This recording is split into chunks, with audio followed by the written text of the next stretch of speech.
Over 7 days and 800 kilometers, 500 riders from 28 different countries will traverse forests, deserts, bushveld and mountains, and the challenging terrain will test their mental and physical resilience. Already for the inaugural edition, a world-class field with Olympic and world champions from various cycling disciplines line up for this unique adventure that will shape new frontiers in the relatively young sport of gravel biking. Throughout the 7 days, around 70 professional riders will battle it out for a total prize money of $150,000. Stage 1 of the Nedbank Gravel Burn covers a distance of 84 kilometers with an elevation gain of 2,050 meters. Starting at the Knysna Lagoon, the riders soon hit the first climb, the 3-kilometer-long Simola Hill. With 3 more climbs, the riders will always be reminded of the net gain in elevation that Stage 1 packs. But the day's defining challenge is Prince Alfred's Pass, a 14-kilometer ascent, where the riders climb above 1,000 meters through one of the most selective sections of the week before arriving in Avontuur. Widely regarded as the jewel of the garden route, the picturesque town of Knysna with its languid lagoon witnesses gravel bike history, as this is where the Nedbank Gravel Burn journey starts. In the men's pro field, stars like 2-time Olympic mountain bike champion Tom Pidcock and 3-time Cape Epic winner Matt Beers share the start line with gravel bike pioneers like Lachlan Morton.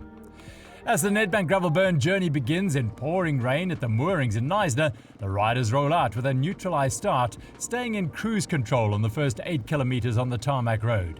Once they arrive at the bottom of Simola Hill, the first climb with gradients above 13%, the neutral zone finishes and the race is on. And already on this first climb, the peloton separates at the top of the climb. A group of about 20 riders puts a distance between themselves and the rest of the pack. Riding through lush forests on the muddy roads, the lead group makes the pace with Lucas Baum, this year's South African gravel champion Marco Hubert, and France's Hugo Dreschu putting in a lot of work at the front. At the start of the second climb, the group starts thinning out, and about 15 to 17 riders are in the lead group at the top of the Biffel's Neck climb. On the first technical descent, a group of about 6 riders, with Louis Neff and Lucas Baum from Germany as well as Marco Hubert, puts the hammer down. Riding at breakneck speeds of almost 70 kilometers an hour, they momentarily create a gap between themselves and the rest of the peloton. But just before the second putt style, around the 65-kilometer mark, the leaders are caught, and about 15 riders start the final climb up to the summit of Prince Alfred's Pass. Soon after, the race-deciding attack is initiated by Matt Beers, Hugo Dreschu and André Frischnecht, and the 3 now power up the ascent of Prince Alfred's Pass, leading the race around 30 seconds ahead of the chasers. As Matt Beers attempts to attack at the top of the climb, Dreschu and Frischnecht work hard to stick with him. Racing down the last ascent, South Africa's Matt Beers is now in the lead, and he's a man on a mission.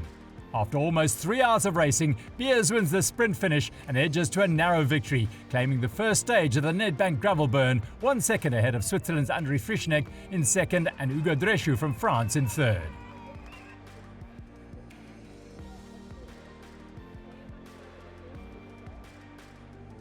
In the women's race, experienced gravel riders like Lauren Stevens and reigning African gravel champion Hayley Preen will battle it out on their 800-kilometer journey through the Western and Eastern Cape with seasoned road cyclists like 2023 Paris-Roubaix FAM winner Alison Jackson. Also rolling out with a neutralized start, the strong women's field stays together on the first 8 kilometers. But at the start of the 3-kilometer Simola Hill climb, a select group of 8 riders separates themselves from the rest of the field. At this point, the 2 South Africans, Ashleigh Moolman-Pasio and Hayley Preen, lead the charge, trying to find smooth lines and keeping a steady pace. The group stays compact through the deep indigenous Knysna forest, and Moolman-Pasio and Preen rotate calmly at the front with Axelle Dubau-Prevot shadowing their wheels. In these challenging wet and cold conditions, the pace is steady but never frantic. On the second descent, around 60 kilometers into Stage 1, Preen attacks on the downhill and forces the field to stretch. Just after the second putt style before the final climb up Prince Alfred's Pass, 4 riders, Moolman-Pasio, Dubau-Prevot, Preen and Rollins, stay in contention, and the race for the podium places is wide open. Like in the men's race, the final climb also decides the day in the women's race, with Moolman-Pasio dictating the tempo and France's Dubau-Prevot staying close. Around a minute behind them, Preen and Rollins chase the leaders in 3rd and 4th place. At the summit of Prince Alfred's Pass, Moolman-Pasio and Dubau-Prevot crest alone, opening the first meaningful gap of the week.